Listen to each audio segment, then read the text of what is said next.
Seja bem-vindo ao podcast do Ministério Fronteira.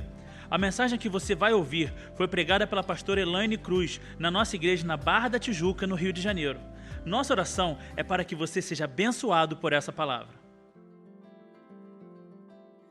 Aqui já não foi alguma festa, e aí no meio da festa a pessoa vai e pega um monte de docinho, abre a bolsa, tem gente que já leva, tem todo um esquema, abre a bolsa, tem aquele saco plástico dentro da bolsa.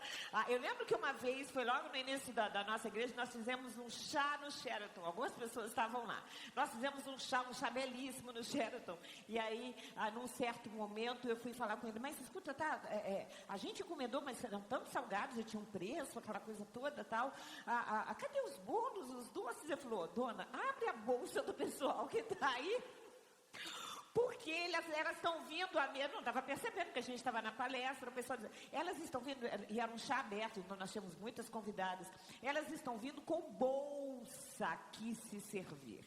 É muito triste, né? Quem já não foi a um casamento, hoje em dia, graças a Deus, a gente não vê muito isso, mas eu lembro da minha infância que, para chegar na mesa lá do fundo, o garçom tinha que vir com a bandeja assim para o alto, porque assim, ele não conseguia chegar lá. Isso quando a pessoa não pegava a bandeja, virava, ia doce, salgadinho para todo lado. É triste, mas a gente se vê, né? Nenhum outro, os povos estavam ali esperando, a gente ainda tinha cordão de isolamento. A hora que rompeu o cordão de isolamento, a coisa ficou feia, Claro que eu não vou pregar hoje sobre bolo, mas eu vou pregar sobre uma característica, uma característica muito recorrente de nós brasileiros.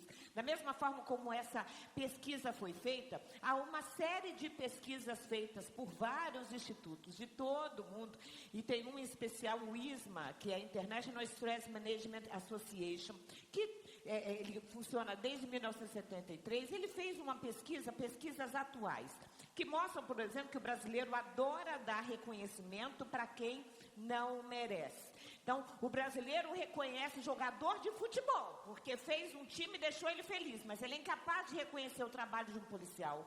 Ele é incapaz de reconhecer o trabalho de um lixeiro. No Brasil, nós temos um dos piores salários dados a professores.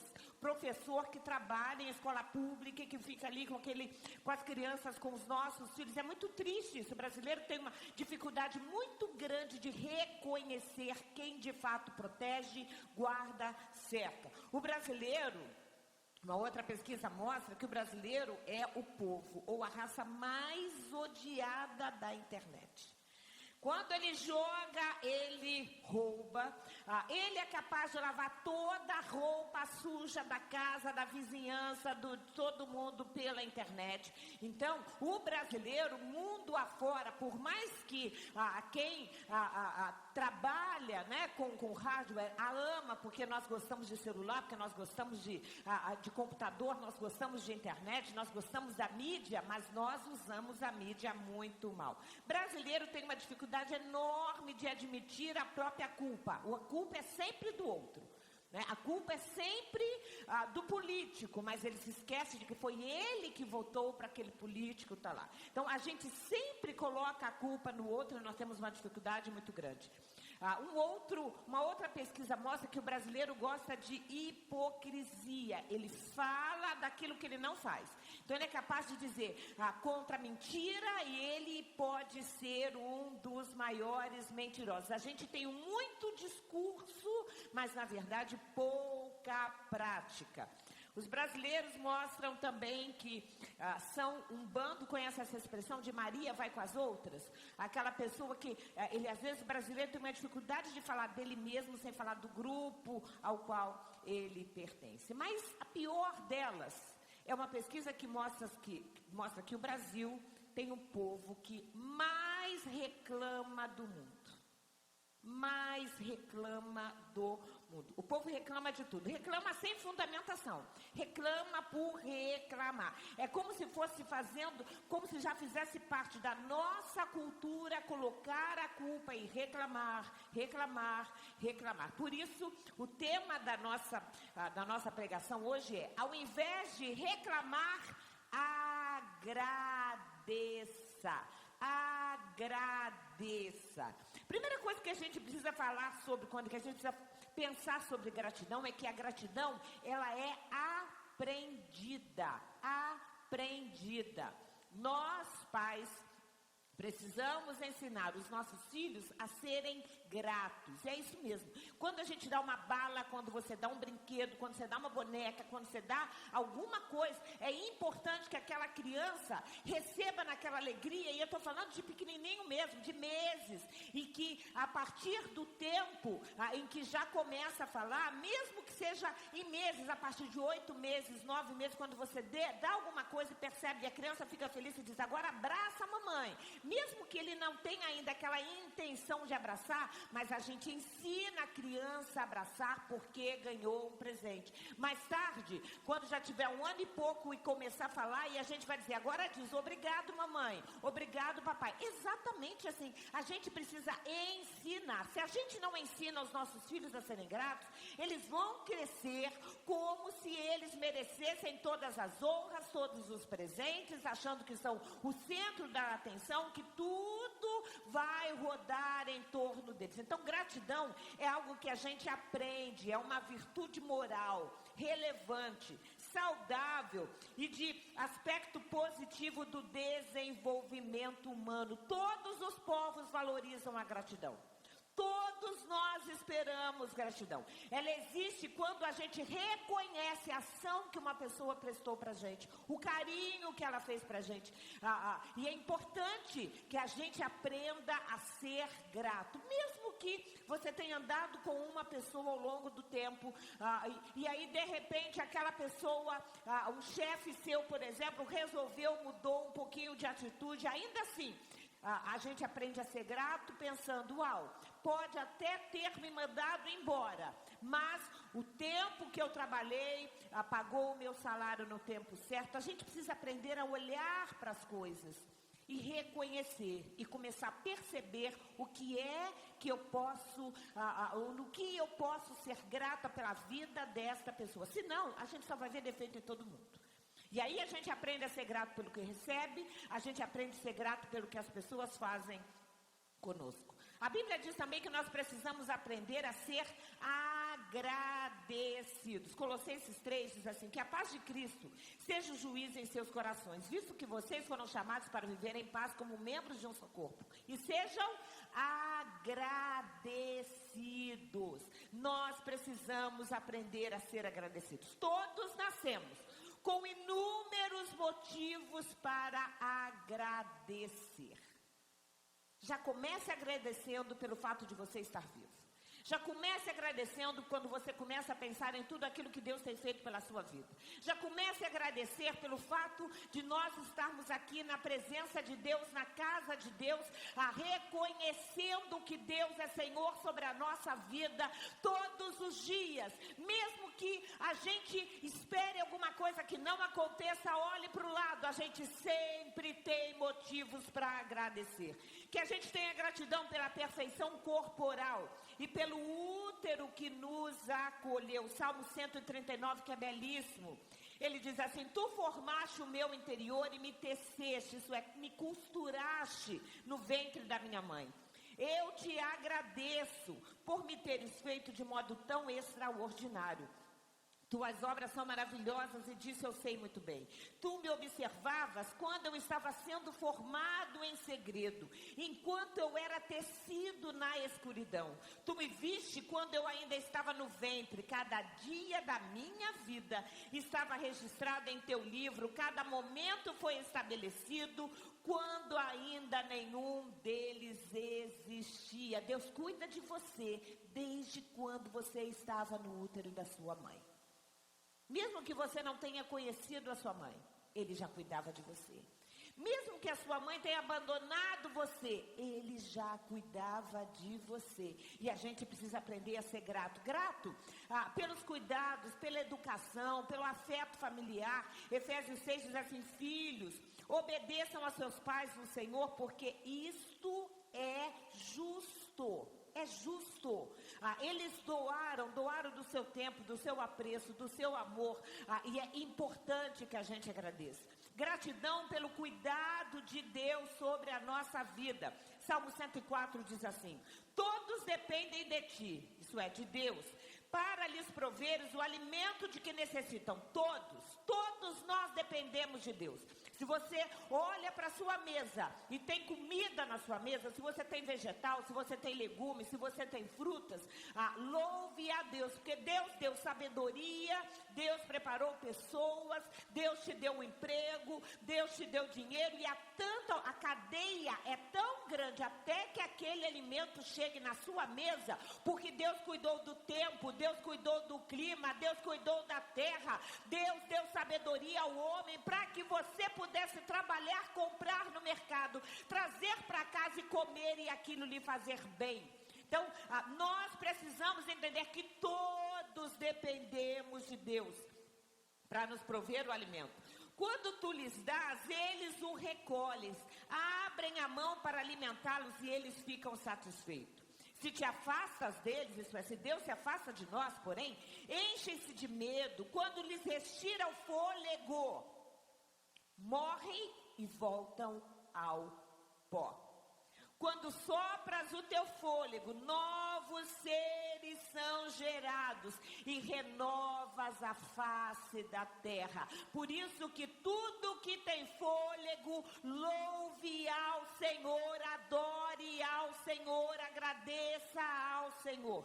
Salmo 145 diz assim: o Senhor é fiel em todas as suas promessas e é bondoso em tudo que faz.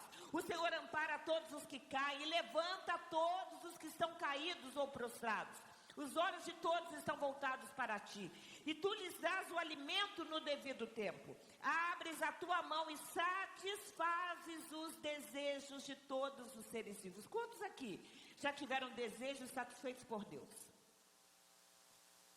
Ele é aquele Deus que tem prazer de abrir a mão e satisfazer o desejo do nosso coração. O Senhor é justo em todos os seus caminhos, é bondoso em tudo que se faz. O Senhor está perto de todos os que invocam com sinceridade. Realiza os desejos daqueles que o temem. Ouve-os gritar por socorro e os salva. Se você tem gritado por socorro, saiba que Ele está ouvindo e Ele vai salvar, Ele vai agir, Ele vai abençoar. O Senhor cuida de todos os que o amam. Como não ser grato a Deus pelo cuidado? Como não ser grato pela nossa salvação? Colossenses 1 diz assim: dando graças ao Pai, que nos tornou dignos de participar da herança dos santos no reino da luz. Agradeça a Deus pela sua salvação. A gratidão, ela é aprendida. A gratidão é algo que nós precisamos praticar, porque ela é uma decisão. Então, eu aprendo com meus pais.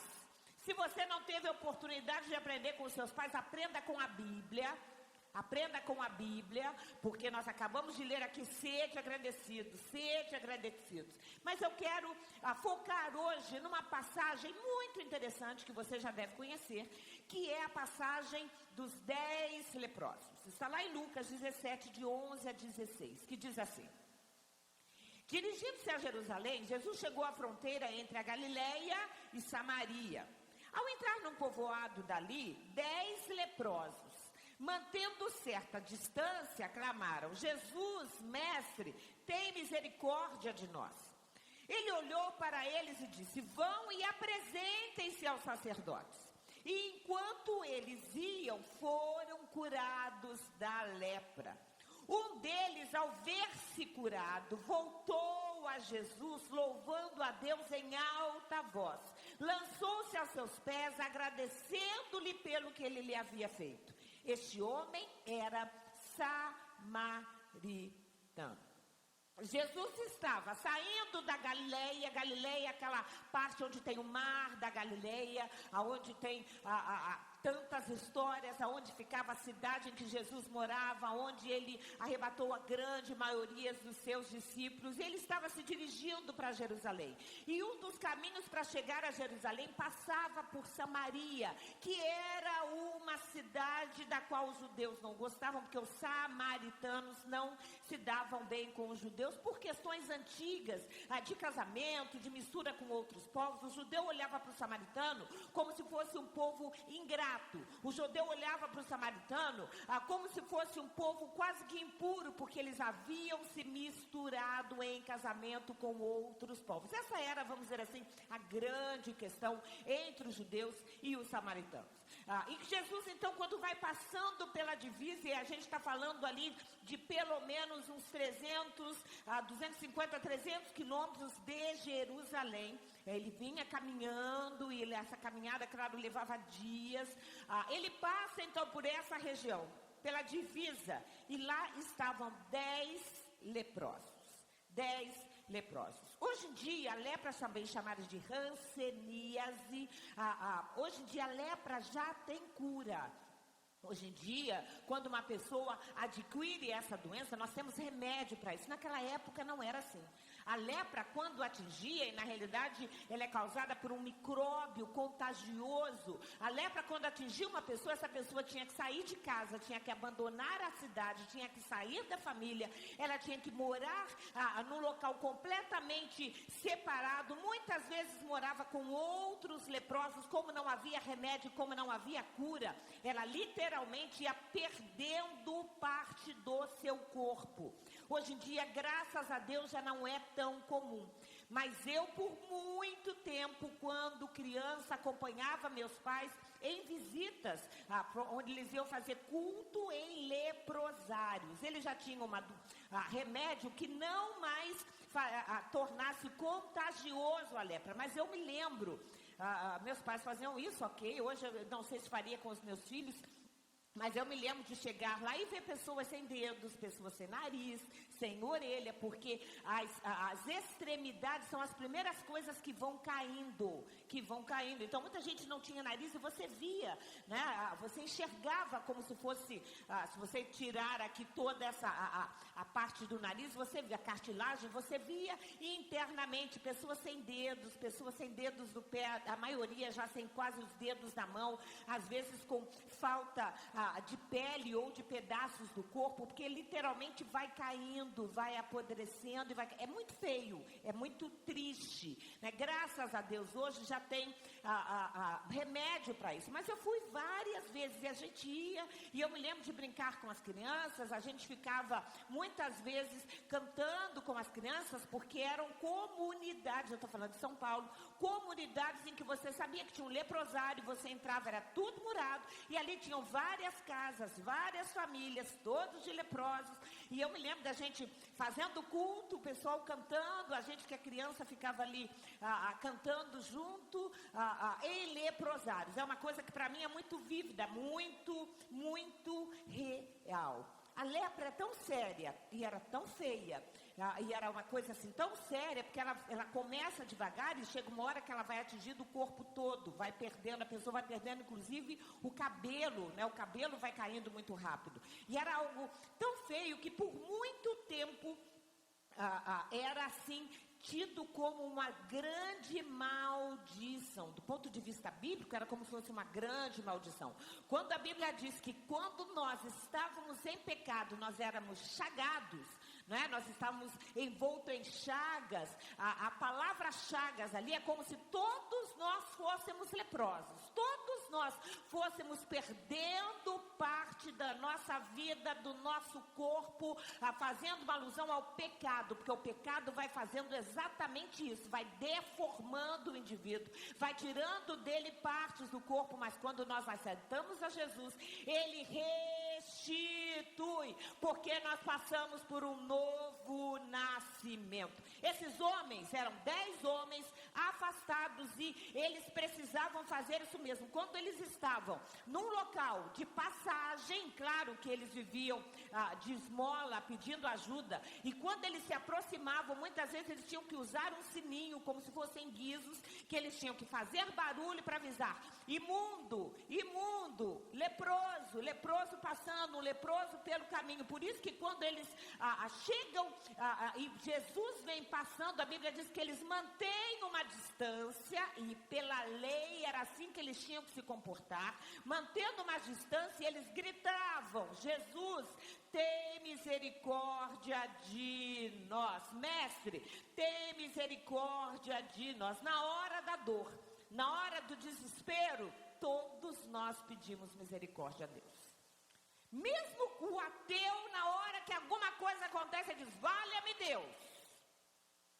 Na hora da dor, na hora do desespero, e esses homens sabiam que eram miseráveis. O mísero comparado, vamos dizer assim, se a gente conseguir qualificar o mísero é uma pessoa que é culpada, que merece castigo. Mas o misericordioso é aquele que pega o mísero e traz para dentro do corte, isso é, do coração. A misericórdia de Deus significa exatamente isso.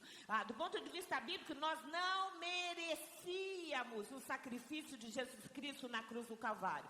Mas pela misericórdia, nós éramos culpados, não merecíamos perdão, estávamos diante ou distante de Deus, mas pela sua misericórdia, a graça nos alcançou. E é muito lindo essa expressão da misericórdia, dessa graça salvífica que alcança o miserável, aquele que é culpado, e pela justificação em Cristo Jesus torna o homem limpo, limpo das suas chagas, limpo dos seus pecados, uma nova criatura diante de Deus. Deus é misericordioso. Lamentações 3 diz assim: graças ao grande amor do Senhor é que nós não somos consumidos, pois as suas misericórdias são inesgotáveis, renovam-se a cada manhã. A misericórdia de Deus comigo e com você, ela se renova a cada manhã. Então, a cada manhã, Deus é misericordioso. Ele me pega, mísera que sou, uma pessoa miserável, e me coloca de novo dentro do seu coração. Ele faz isso com todos nós. O amor dele é maravilhoso. Tito 3 diz assim: houve tempo em que nós também éramos insensatos e desobedientes, vivíamos enganados e escravizados por toda espécie de paixões e prazeres.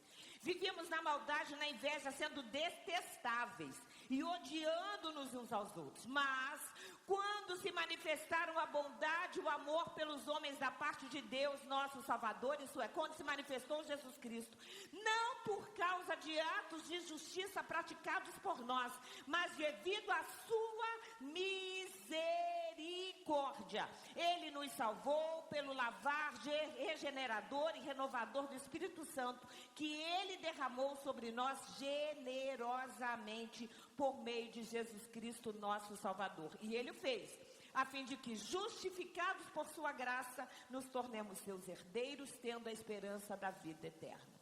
Então, eu e você somos salvos pela misericórdia de Deus.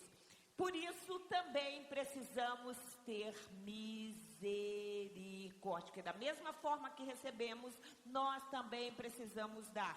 Mateus 5 diz assim: bem-aventurados os misericordiosos, pois obterão misericórdia. Uma outra versão na NVT diz: felizes os misericordiosos, pois serão tratados com misericórdia. Provérbios 11 diz assim: o misericordioso faz o bem à sua própria alma. Quando eu perdoo, quando eu amo, amo, quando eu ajudo, quando eu estendo a mão, quando a gente participa de uma campanha, por exemplo, eu com eles, quando a gente traz e estende o nosso amor, o nosso perdão, o nosso abraço para uma pessoa que é miserável. Eu não estou falando aqui de dinheiro, eu estou falando daquela pessoa que não merece perdão, eu estou falando daquela pessoa que é má, eu estou falando daquela pessoa que é ingrata. Quando a gente estende a nossa misericórdia, a Bíblia diz que nós fazemos bem à nossa própria alma.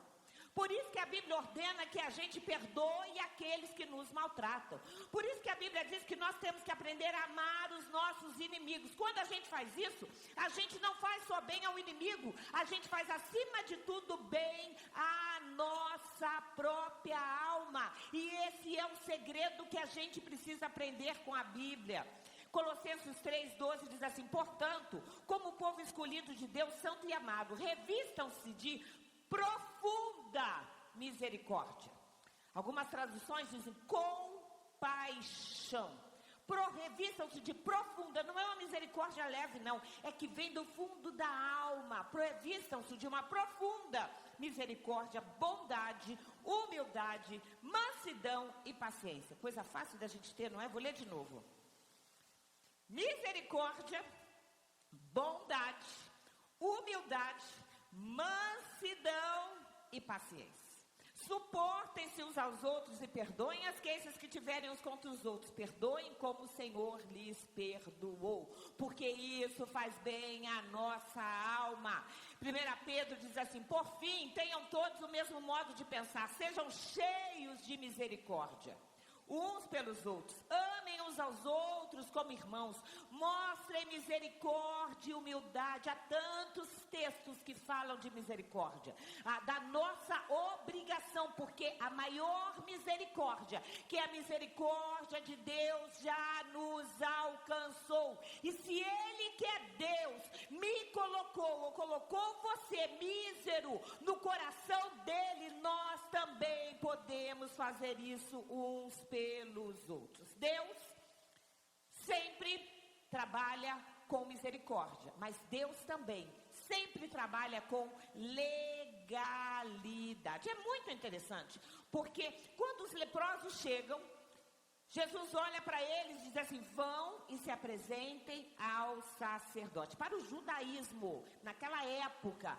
quem dava o veredito final, fazia uma série de exames e dava o veredito final a respeito da limpeza ou não, da cura ou não da lepra, que era incurável, mas aqui é um caso de cura, das doenças eram os sacerdotes. Por isso que o caminho era exatamente esse: a pessoa era curada e tinha que se apresentar ao sacerdote, que só o sacerdote podia dizer para aquela pessoa: você está curada. Muitas vezes aquela pessoa ficava em observação durante alguns dias, isso era lei na época, a pessoa ficava em observação, e uma vez estando curada, então o sacerdote decretava que aquela pessoa podia voltar a habitar em sociedade, que ela podia voltar para casa, ter relacionamento com os seus filhos, voltar para sua casa se ele fosse casado ou se ela fosse casada. Era o sacerdote, a pessoa que legalmente fazia com que a pessoa pudesse voltar ao convívio social. E é muito interessante, porque Jesus podia ter dito assim: estão curados, podem ir embora, não precisa se apresentar a ninguém.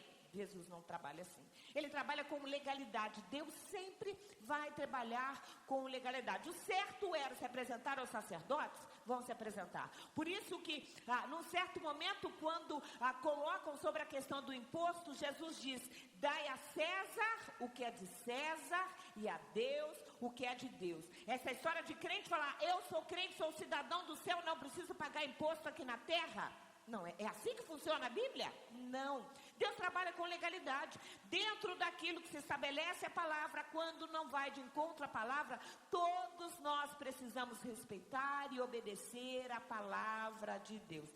Deus jamais vai ordenar adultério. Tem muita gente aí que usa o nome de Deus para isso. Eu estava no meu casamento, mas aí Deus me tocou para sair do meu casamento e ter relação com uma outra pessoa. Deus não. Pedofilia, roubo, Tem muita gente usando o nome de Deus sem ter sido Deus que mandou. A gente vive numa época muito triste, onde tem gente que diz, não, Deus está me mandando dizer para você sair. Deus está mandando dizer para sair de um casamento. Deus está dizendo para o outro roubar. Deus está dizendo para o outro entrar numa situação que a pessoa já sabe de antemão que aquilo ali é uma furada. Deus está mandando abrir uma fábrica, sei lá, para fazer maconha. Isso não existe. Deus só trabalha dentro daquilo que é legal. Deus só trabalha dentro daquilo que Ele legitima. No livro de Jó, capítulo 34, a palavra de Eliú diz assim, agora, vocês que têm juízos, me escutem. Será que Deus faria alguma coisa errada? Você acha que Deus faria alguma coisa errada? Será que o Todo-Poderoso cometeria uma injustiça? Eu já assisti, infelizmente, como psicóloga, e às vezes até mesmo dentro de tribunal, as pessoas dizendo, havia uma voz na minha cabeça, acho que era Deus que estava lá falando comigo, me mandando estuprar. Deus? De jeito nenhum. Então, é muito sério, porque em nome de Deus as pessoas fazem o que querem. Jeremias 9 diz assim, assim diz o Senhor, não se glorie o sábio da sua sabedoria, nem o forte em sua força, nem o rico na sua riqueza. Mas quem se gloriar, glorie-se nisto, em compreender-me, conhecer-me, pois eu sou o Senhor. E ajo com lealdade, com justiça e com retidão sobre a terra, pois é destas coisas que eu me agrado. Deus trabalha com coisas corretas, deslealdade, maldades, mentiras, injustiças jamais virão de Deus. Você pode dizer isso? Pode dizer amém? Agora, Deus age como Ele quer. Lucas 17, a passagem que a gente está lendo, diz assim, ao entrar no povoado, dali 10 leprosos mantendo certa distância, clamaram, Jesus, mestre, tem misericórdia de nós. Jesus olha para eles e diz assim, vão e apresente-se aos sacerdotes. E enquanto eles iam, eles não estavam mais na presença de Deus. A gente não sabe há quanto tempo eles estavam andando. A Bíblia não diz se foi uma hora depois, eu estou falando de um caminho que eles fizeram a pé. E aí a gente, no mínimo, está falando de 200 quilômetros. Então, enquanto eles iam nesse caminho, eles foram curados. A Bíblia não diz que foi imediatamente. Eles não estavam mais na presença de Jesus. Mas sabe qual é o mais lindo? Quando Jesus disse para eles, vão se apresentar aos sacerdotes, eles foram. O grande problema nosso é que tantas vezes Deus nos dá ordem, Deus diz para a gente, faça isso, a gente não faz. E aí a gente continua o nosso caminho e a bênção não chega, porque a gente não está fazendo aquilo que Deus ordena. Deus diz para eles, vão e apresente-se aos sacerdotes. E a Bíblia diz, enquanto eles iam, foram curados. Eu fico imaginando, quem conhece lepra, a pele vai ficando como se fosse esbranquiçada, né? Eu fico imaginando eles andando e sendo curados. E a Bíblia não diz que tipo de cura foi essa, se os membros retornaram, ou se o que é que começou a acontecer, se a pele foi voltando a ficar rosada. Mas a verdade é que eu fico imaginando aqueles 10 homens caminhando, um olhando para o outro e apontando, você está sendo curado, você está rosado, a pele não está mais esbranquiçada, está voltando a nascer um dedo. Eu fico imaginando o que não aconteceu ao longo daquele caminho, ao longo daquela viagem, ao longo daquele percurso, porque é muito lindo Deus que a cada etapa Ele faz como Ele quer. Estes homens podiam ter olhado e pensado, tô do mesmo jeito, não vou até o sacerdote. E se eles não tivessem ido, não teriam sido curados. Se eles não tivessem obedecido, não teriam sido curados. Quando Deus diz, vai, mesmo que a gente não entenda, mesmo que você olhe e tudo permaneça da mesma forma, faça aquilo que Deus ordenou. É igual os 7 mergulhos de Naamã. Ele mergulhou uma vez e saiu, também estava leproso. Estava exatamente igual. Aí mergulha uma segunda vez, mergulha a terceira vez. Aí no rio, lamacento, e ele reclamando. Aí eu fico imaginando os soldados olhando para ele, dizendo, vai mais uma vez. Foram 7 vezes, e às vezes Deus diz, são 7 vezes, são 7 anos, ou é dessa forma, ou é daquela forma, e a gente olha, parece que tudo está igual. Mas mesmo quando não vemos, Ele faz. Mesmo quando a gente não enxerga, Ele continua fazendo. Tudo que Deus quer é ter controle. Deus quer ter o controle. Coisa difícil na nossa vida é a gente dar absolutamente o nosso controle a Deus. É difícil isso. Tem gente que não dá nem controle remoto. Eu lembro quando o Álvaro ficou 2 anos, ele ficou certa época do nosso casamento, ele ficou uns 2 anos e meio morando em Brasília, vinha finais de semana, a gente ia, como a Débora e o Felipe estão agora, em Brasília, e eu me lembro que foram 2 anos e meio que o controle remoto da televisão ficava na minha mão o tempo inteiro. E aí, quando ele voltou, às vezes eu ia pegar, falei, não, mas deixa aqui. E aí, aquela coisa de você ficar negociando quem pega. Tem gente que não entrega nem controle remoto, quanto mais o controle da vida, quanto mais o controle dos sentimentos, quanto mais o controle das nossas emoções. Mas sabe de uma coisa? Deixe Deus fazer as coisas do jeito dele. Salmo 37:5 diz assim, entregue o seu caminho ao Senhor, confia nele, e ele tudo fará. Deus não se encaixa no nosso quadrado. Deus não vai fazer as coisas como nós julgamos que Ele tem que fazer. No próprio livro de Lucas, no mesmo livro de Lucas, no capítulo 5, nós estamos lendo o 17, no capítulo 5, há uma cura de um outro leproso. Diz assim, no povoado Jesus encontrou um homem coberto de lepra. Quando o homem viu Jesus, prostrou-se com o rosto em terra e suplicou para ser curado, dizendo, se o Senhor quiser, pode me curar e me deixar limpo. Jesus estendeu a mão e o tocou. Isso não podia ser feito. As pessoas devem ter ficado assustadas, mas quando Jesus chega, a cura já chegou, o milagre já chegou. Jesus estendeu a mão e o tocou e disse, eu quero. Porque ele disse, se você quiser, Jesus disse, eu quero. Seja curado e fique limpo. No mesmo instante, a lepra desapareceu. E mais uma vez Jesus diz, não conte a ninguém o que aconteceu, vá e apresente-se ao sacerdote. E naquela época era assim, quando era apresentado e estava limpo, ainda tinha que levar a sua oferta. Com este homem, foi imediato. Deus tocou e disse, Jesus tocou e disse, quero que vocês fiquem limpos. E a cura foi imediata. Mas nessa passagem que nós temos lido, não foi assim. A primeira coisa que Jesus faz quando eles clamam, Jesus, mestre, tem misericórdia de nós, a Bíblia diz que Jesus olhou.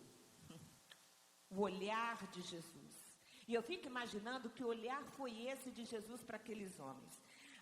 Jesus simplesmente olhou, a Bíblia diz assim, Jesus olhou para eles e disse, vão e apresentem-se ao sacerdote. O olhar de Jesus é maravilhoso. O salmista, no Salmo 25, diz assim, olha para mim e tem piedade de mim, porque estou solitário e aflito. As ânsias do meu coração se têm multiplicado, tira-me dos meus apertos.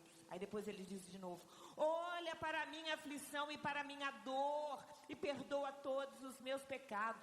E aí depois ele diz mais uma vez, olha para os meus inimigos, pois se vão multiplicando e me odeiam com ódio cruel.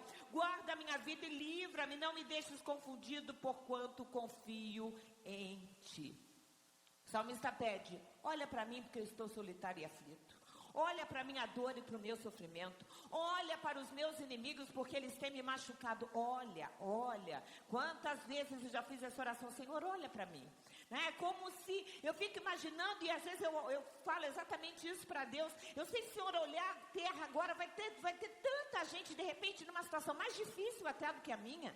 Às vezes a gente acha que a nossa situação é pior, mas a gente sabe que tem gente passando situações tão mais difíceis do que a nossa. Mas muitas vezes a nossa oração é essa, Senhor, olha para mim, porque quando Ele olha, o maravilhoso amor de Deus faz toda a diferença. Há uma canção que diz assim, seu maravilhoso olhar, seu maravilhoso olhar, transformou meu ser, todo meu viver, seu maravilhoso olhar, o maravilhoso olhar de Deus. Mas sabe o que é lindo? Este homem mostra pra gente, e o que nós precisamos aprender, qual é a nossa prioridade. Mais do que voltar para a sua vida, para a sua família. Gente, a gente não sabe há quantos anos ele estava isolado, sem ver a família, sem poder abraçar os filhos, sem poder abraçar pai e mãe. A gente não sabe se ele era casado. A verdade é que a gente não sabe há quanto tempo ele estava naquilo. Com a lepra aumentando, vendo partes do seu corpo se quebrarem, saírem. E aí eu fico imaginando o sofrimento daquele homem já a caminho. A gente não sabe há quantos quilômetros, ele já tinha andado 50, 100 quilômetros, eu não sei. A Bíblia não diz. Mas a verdade é que quando ele percebe que ele estava limpo, os outros 9, eu fico imaginando que correram cada vez mais na direção de Jerusalém. Mas ele para e volta todo o caminho, refaz todo o caminho até encontrar Jesus. A Bíblia diz assim, Lucas 17, um deles, ao ver-se curado, voltou a Jesus, louvando a Deus em alta voz. Lançou-se a seus pés, agradecendo-lhe pelo que havia feito. Este homem era samaritano, não era nem judeu, mas ele ouviu falar de Jesus. Ele também clama, mestre, tem misericórdia de mim. E quando ele recebe, a Bíblia diz que ele volta. Quantos eram os leprosos? Quantos voltaram? Se a gente for aqui fazer uma grade de porcentagem de gratos e ingratos, quantos foram os ingratos? 90%. Se você quiser aplicar isso na sua vida, não vai dar errado não. Mais de 90% das pessoas com quem a gente se relaciona na vida, não estou falando do espaço de igreja, porque espaço de igreja nós já estamos aqui sendo regenerados, mas na vida, de uma forma em geral, no seu trabalho, no seu cotidiano, parentela, com quem não conhece a Deus e não aprendeu sobre gratidão, mais de ou cerca de 90% das pessoas serão ingretas. É muito triste a gente ver como as pessoas ganham, recebem, têm afeto, mas infelizmente não sabem ser gratas. O samaritano priorizou Jesus, as mais de 90%. Lucas 17, Jesus diz assim, um deles, ao ver-se curado, voltou a Jesus, louvando-se em alta voz. Lançou-se a seus pés, agradecendo pelo que lhe havia feito. Esse homem era samaritano. E Jesus perguntou, não foram purificados todos os 10? Jesus sabia, ele não estava acompanhando, mas ele sabia que os 10 tinham sido curados. Onde estão os outros 9? Não se achou nenhum que voltasse e desse louvor a Deus, a não ser esses estrangeiros. Quantos foram curados por Jesus? E a gente não tem na Bíblia relatos de homens voltando para agradecer. Às vezes a passagem que a gente lê assim, Jesus curou a todos.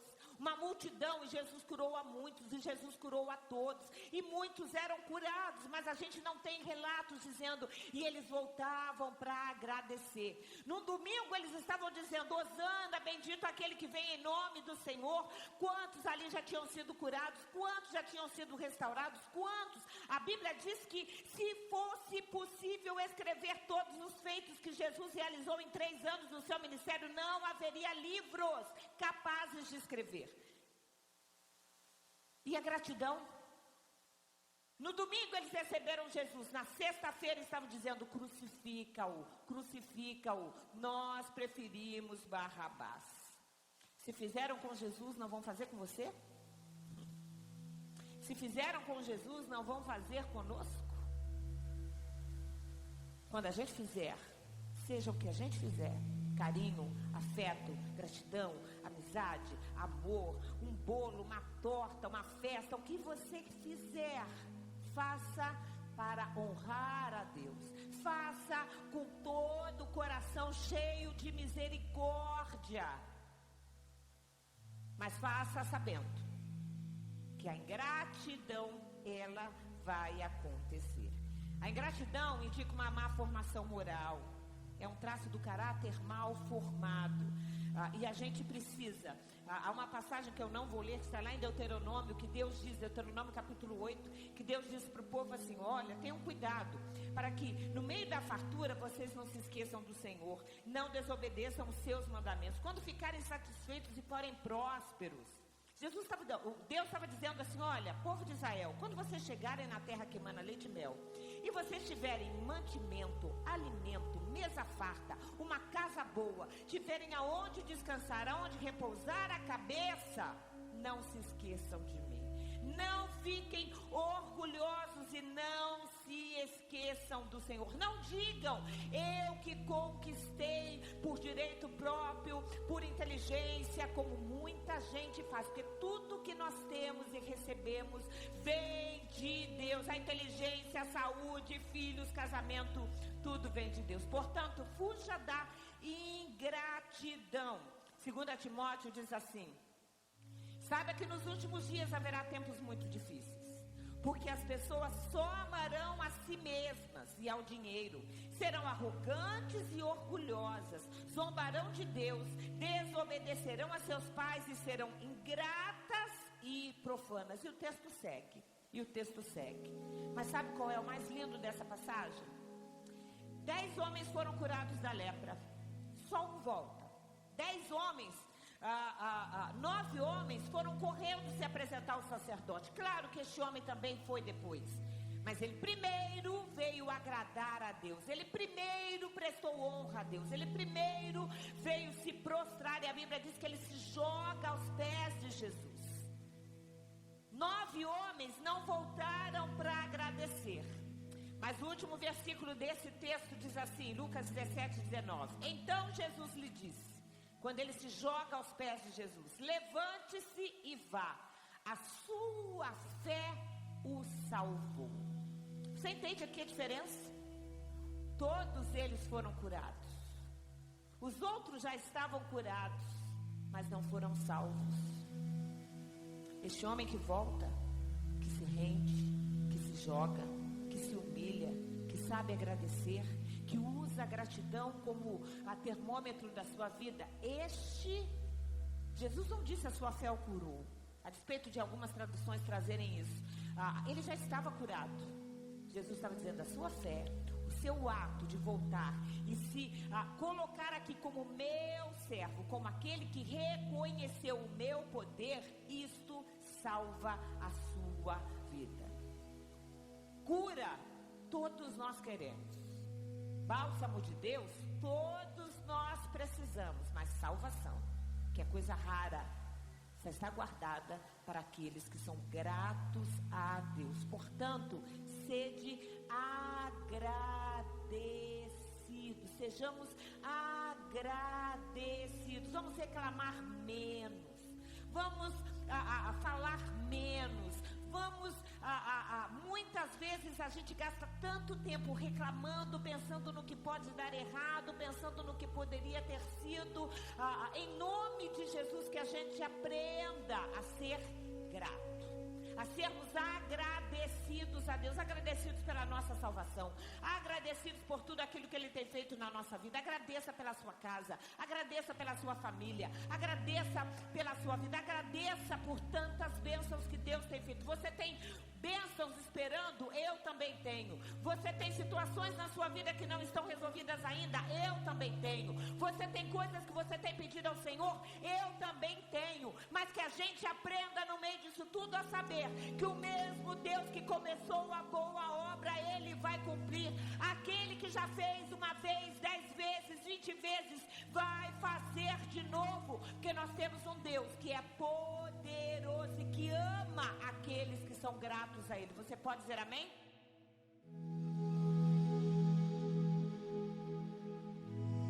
Se você quiser saber mais sobre nós, visite nosso site em ministeriofronteira.com. Nos encontre nas redes sociais ou faça parte dos nossos cultos todas as quintas e domingos. Que Deus te abençoe.